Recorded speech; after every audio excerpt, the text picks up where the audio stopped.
We all know Quagsire is the strongest ground type Pokemon. Wait, you guys don't know that?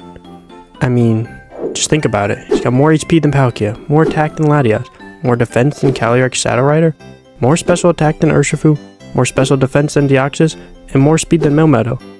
If Quagsire has better stats than all these legendaries, then how could he not be the strongest?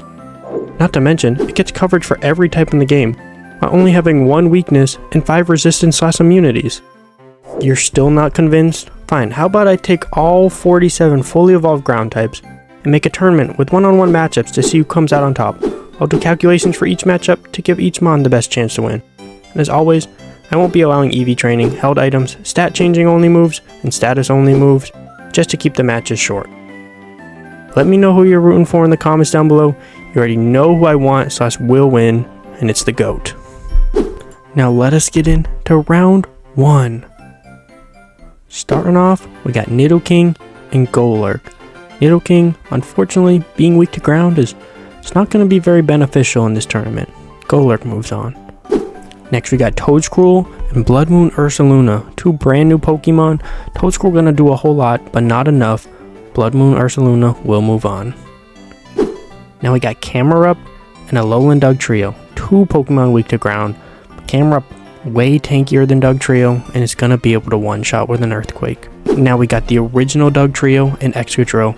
Despite Excadrill being weak to ground, it's able to live one and able to one-shot Dugtrio, despite it not being super effective. Now we got Mudsdale and Marowak, 2 pure ground types, more known for their defenses rather than offenses. We could be here for a minute. These defense races aren't really going to help Mudsdale, but Mudsdale will be able to finish off Marowak. Now we got Gliscor and Mamoswine, and yeah, Gliscor having a quad weakness to one of Mamoswine's stabs, it's not going to pay out. Zygarde 50% and Diggersby. Is huge power going to be enough? Take out the Zygarde, one of the best abilities in the game, and he can't even one-shot with a quad effective Ice Punch. Zygarde moves on. Now it's Ursaluna versus Torterra. We saw Blood Moon Ursaluna already move on. Torterra not going to be able to one-shot. Ursaluna also going for an Avalanche and will one-shot Torterra. Now we got the second Zygarde 10% for Swampert. And Zygarde 10%, very weak, even though it's my favorite Zygarde. Next we got Garchomp and Whiscash. Now I love Garchomp. It's going to opt for a Scale Shot because Whiscash is going to go for an Icy Wind and lower the speed, but with the Scale Shot, Garchomp can still outspeed and will be able to take out Whiscash with an Outrage. Next is Crocodile versus Golem. Crocodile got the Intimidate off and it's going to bring Golem down to Sturdy. Golem's not going to be able to do that much after taking the Intimidate and lowering its attack. Now we got Great Tusk and Palossand.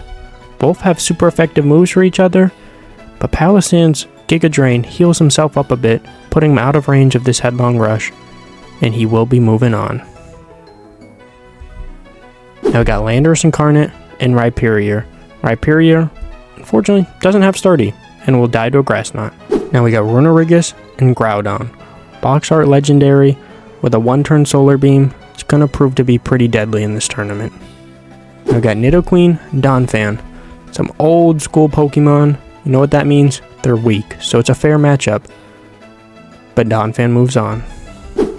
Round 2. Even longer than round 1 with how the buys worked out. Starting off with Galarian Stunfisk and Steelix. 2 steel ground types. Who's going to be the stronger one? Personally, very boring battle. Both going for Bulldozes. Stunfisk gets Steelix down to 2%, but can't get the KO. Now we got Sandslash and Hippowdon. Another pure ground-on-ground matchup with old Pokemon that just aren't very strong. Let's see who wins this, and it's going to be Hippowdon. Now we got Golurk and Blood Moon Ursaluna. Saw both these mons in the first round win. The Dynamic Punch gonna confuse Ursaluna, but Ursaluna fights through 1 round of confusion, can outspeed now, and a Blood Moon kills Golurk. Now we got Camerupt and Flygon, and poor Camerupt had just terrible coverage for trying to hit this Flygon, opting for try to go for the Body Slam Para, doesn't get it, Flygon moves on. Now it's Excadrill and Ting-Lu. Ting-Lu, very, very bulky. It's not going to do anything and can one-shot with Earthquake. Now we got Mudsdale and Mamoswine. Mamoswine's ice typing was pretty beneficial in the first round. Can't one-shot Mudsdale, powers up its body press, but body press doesn't do enough. Mamoswine moves on. Now it's Zygarde 50% and Gastrodon. Both have quad weaknesses. Zygarde can't really take advantage of that though. And Gastrodon misses the Icy Wind. That's really unfortunate. Zygarde moves on. Now we got Wormadam and Ursaluna. And is anyone here cheering for Wormadam? I'm certainly not. It's gonna get an Earthquake off and does nothing to Ursaluna. Ursaluna moves on. Now we got Claydol and Swampert. Again, anyone cheering for Claydol? Don't know any Claydol fans. But it's actually going to be able to beat Swampert here. Now we got Iron Treads versus the GOAT, Quagsire. Let's go, Quag. Oh my god, it's shiny. How'd that happen? Iron Treads. Not going to have very great moves to hit this Quagsire. Going for accuracy drops. But it's not going to help. Quagsire moves on.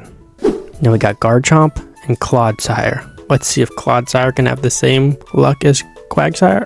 Oh, he does not. Now we got Sandy Shocks and Sandaconda. Lots of sand going on here. Sandy Shocks gonna opt for trying to get some help with the Tri-Attack. It's not gonna help.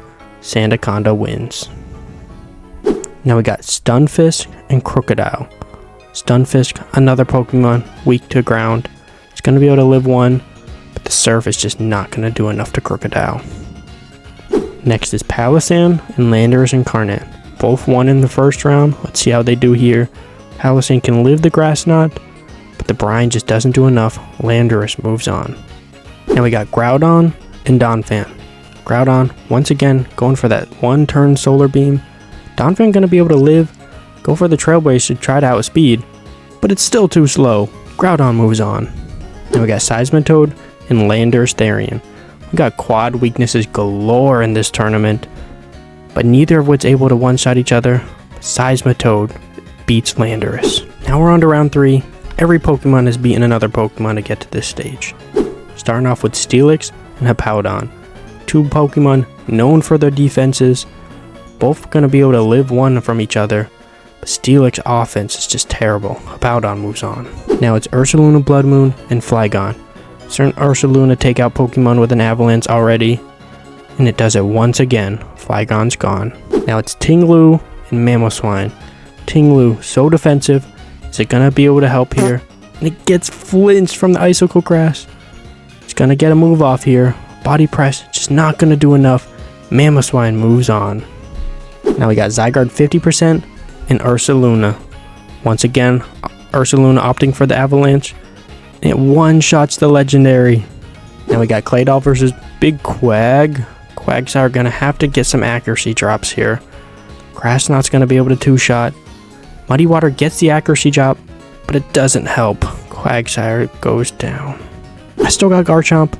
Let's go and beat Sandaconda now. Garchomp going for the Surf, doing over 50% there. Sandaconda's Scale Shot only gets 2 hits. Can outspeed, but the Outrage doesn't do enough. Garchomp will be moving on. Next is Crocodile versus Landorus Incarnate. Once again, intimidating the Landorus, but this Landorus opts to go special, and Crocodile misses the Aqua Tail. Landorus moves on. Now we got Groudon and Seismitoad.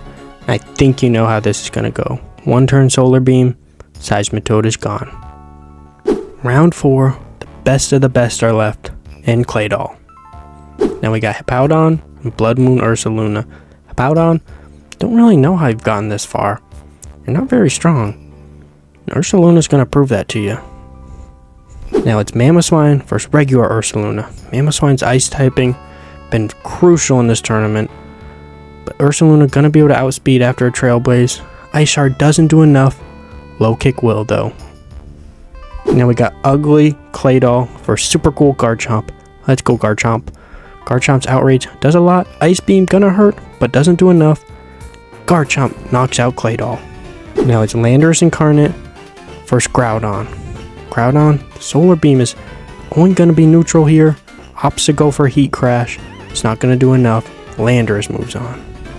Round 5, 4 Pokemon left in this tournament. We got Ursaluna versus Ursaluna. Of course, one of them is Blood Moon. Blood Moon outspeeds naturally. Goes for the Blood Moon. Regular Ursaluna gonna hit the Trailblaze. Can outspeed here. Drain Punch gonna be able to heal back a good bit here, allowing it to survive the Hyper Voice, but it cannot survive the incoming Vacuum Wave. Now it's Landorus Incarnate and Garchomp. Landorus, immune to Ground type, but not immune to Dragon type. Sandsear Storm doesn't get the burn. Garchomp moves on. 2 Pokemon left. This is the finals. Will it be Ursaluna Blood Moon or Garchomp? We know Ursaluna Blood Moon has Avalanche, but it's gonna opt for special attacks here, so they're just more effective against Garchomp.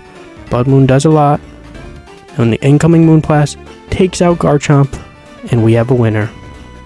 Officially, the strongest ground type Pokemon is Ursaluna Blood Moon. It's not Quagsire. Who would have guessed that? Thank you for watching this far. Let me know what you thought of the video, what you thought of the ending. I'm very new to this, so I appreciate all feedback you guys got. See you guys next time.